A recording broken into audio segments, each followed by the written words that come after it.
paper thin planter that weighs 20 pounds, that takes 20 minutes to make, and that costs way under $20 here in Ecuador to make. 1/2 inch thick, paper thin planters that are using polypropylene fibers to an extent where we use 4 times as much as we normally use.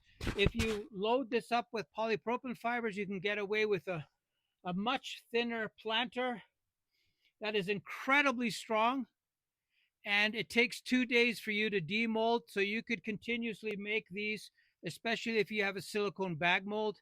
I made a video on how to make yourself a silicone bag mold, and I'm going to put a link in the description to this type of polypropylene fiber, and it has a very peculiar aspect to it. You can see how it has these accordion type strands that unfold when you put it in the mixture. So watch the video to the end, subscribe. Lots of other videos on how to make these really different planters. I want to emphasize the fact that this planter is completely round and all the pressure is equal. And what I mean by that is if you made a square rectangular planter, which I'm going to show you in a second, you need to make it much stronger. By having this round shape with equal pressure everywhere, you can get away with less than 1/2 inch. We're going to have this fill in. Unfortunately, I can't show you when it's filled in completely, but here's the planter. And it's a great way of making planters for everyone who can't carry or move around huge planters that are heavy. This planter is super light.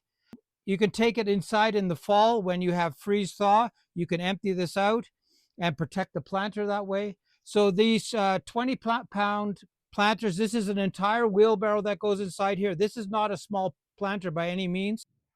This is the planter I'm talking about, a rectangular planter. You need this to be at least, 3/4 of an inch thick with some fabric itself. And if you have this span from there to there, this will bulge out if it's not strong enough. With a round planter, you don't have that issue because it's completely round and the pressure is equally everywhere. Here, the pressure is a lot stronger right here. So the water always goes in first, a little bit more. Rodrigo, poquito más. No es suficiente. Más. Okay. So water goes in first. And then we're going to do 4 sand, 2 cement. And we're going to do something very different today. We're going to supercharge the mix with polypropylene fibers. So we're going to exaggerate the mix. Tira todo eso dentro. Okay, 2 palos de cemento, 2 shovelfuls of cement.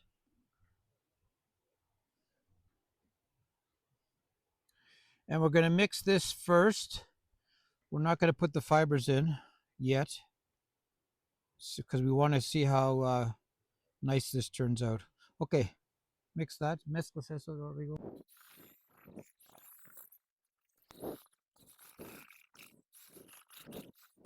Well, what we're doing now is it's got to be quite a sloppy mix because we want the fiberglass to go everywhere. A nice distribution. When you're supercharging this mix, have 2 people work on it. 1 person mixing and the other person breaking up and putting the fiber in.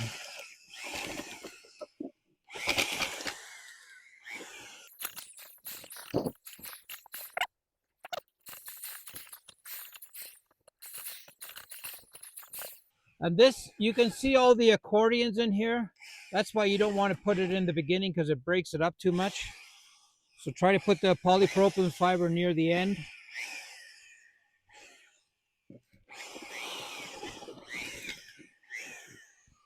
And what we're trying to do is make a thinner, lighter planter by using all this polypropylene in the mix.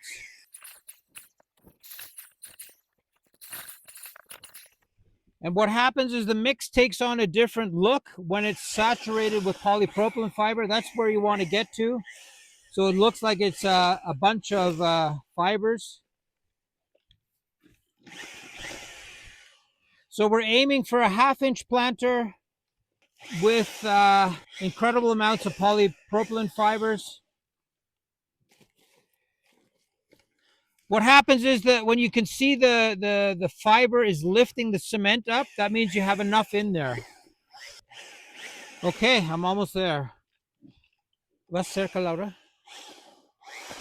You can see here how saturated it is. That's what you want. If you do that, you're going to get a very, very strong planter. Okay, listo. Okay. So we're going to put a half-inch skin everywhere on this. And basically, it feels like it's almost nothing but fiberglass. Like, look, that's how saturated it is. So many fibers in there. There is a point where you put too much polypropylene in where the you can't trowel it anymore. So there is a fine line of having too much.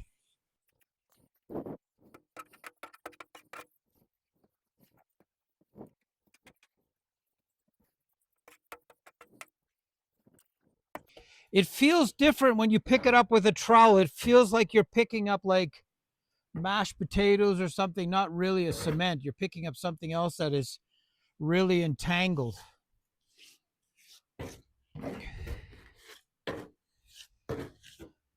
So we're aiming to have half an inch everywhere.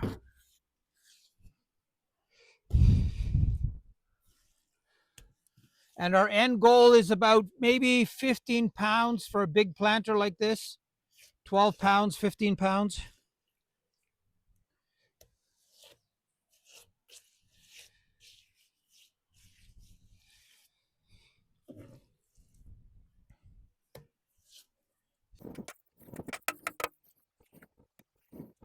And this really doesn't sag because there's so much polypropylene in here. It doesn't really sag on you. So it's a nice process to get this on. There's a rock in here. I don't want that.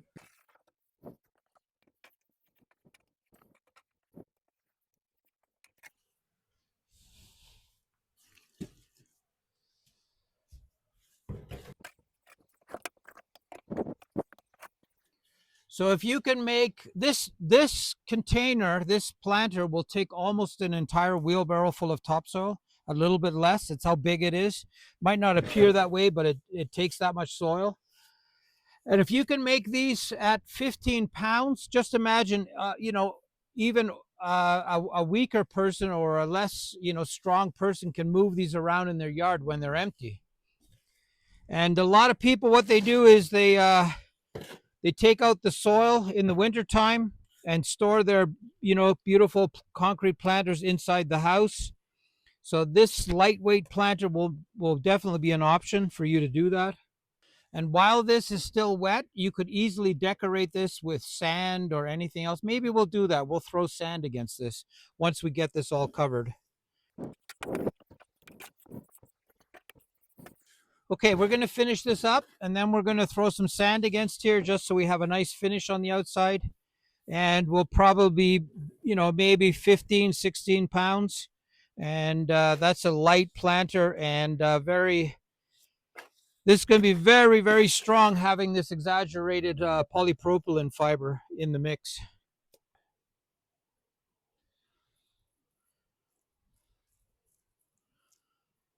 Yeah, we're going to put a little bit of it's actually wet sand. I'd prefer it dry, but it's a bit wet. Anyways, we're putting it on just to hide the fibers a bit and to give it a little bit more of a rustic look. And hopefully this will also help with getting it to dry out quicker. Right now, this looks like a cocoa fiber. That's the texture of this. By putting this sand on, we get rid of all the that's polypropylene that's sticking out.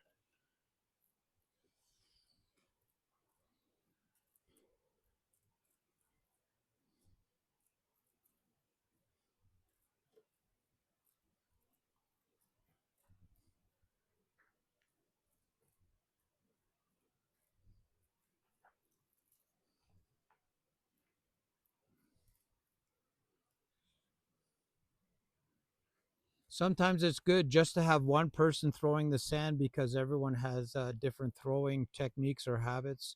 So you'll get two looking sides. But we're going to fill this completely with sand so there'll be no differences.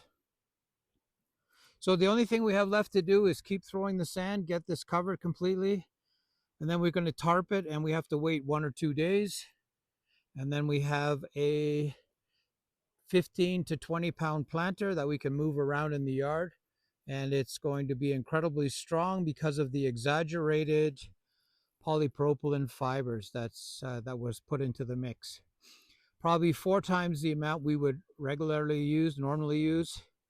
So you can imagine how much fiber is inside this. Now there is a thing about this. You could do the same thing with a really thin coat of resin, and you could make these shells out of resin very easily as well.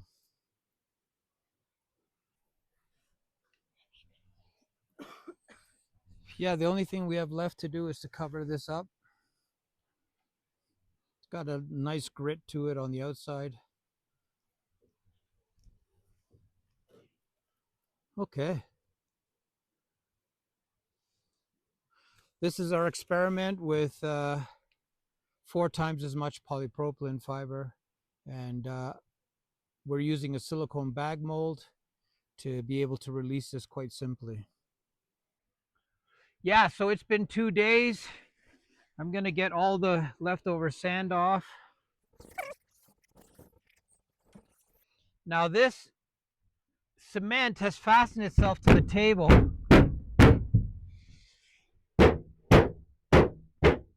Okay, we're going to slide it this way a little bit.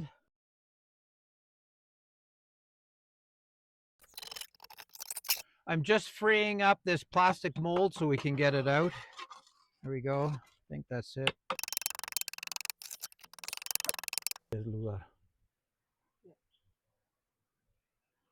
Yeah. Okay, sacas el río.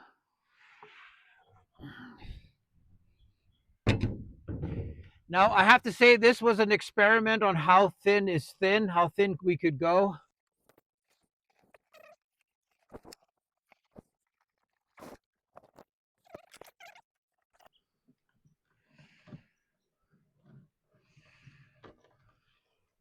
Okay.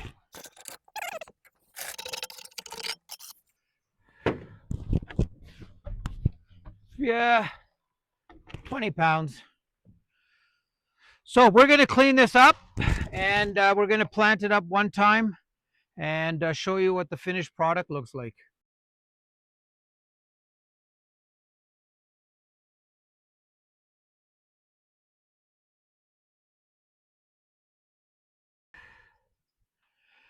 Yeah, in 28 days, this concrete will get even stronger.